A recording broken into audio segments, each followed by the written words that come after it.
জিলহজের প্রথম 10 দিন। এই 10 দিনে তাকবীর দিয়ে আমরা জান্নাতের সুসংবাদ গ্রহণ করতে পারি।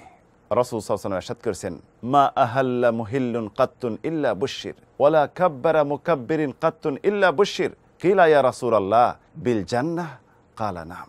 যে কেউ লা ইলাহা ইল্লাল্লাহ পড়ল, হজ উমরা যে তালবিয়া পড়ল, লাব্বাইক আল্লাহুম্মা লাব্বাইক, তার জন্য সুসংবাদ। যে কেউ তাকবীর পড়ল, তার জন্য সুসংবাদ। সাহাবীরা প্রশ্ন করলেন, ইয়া রাসূলুল্লাহ, তাহলে কি জান্নাতের সুসংবাদ? রাসূলুল্লাহ বলেন, হ্যাঁ, জান্নাতের সুসংবাদ। এই তাকবীর আমরা যে অবস্থায় যেখানে থাকি না কেন দিতে পারি। পুরুষরা সশব্দে, মহিলারা নিচু স্বরে তাকবীর দিব। আল্লাহু আকবার, আল্লাহু আকবার।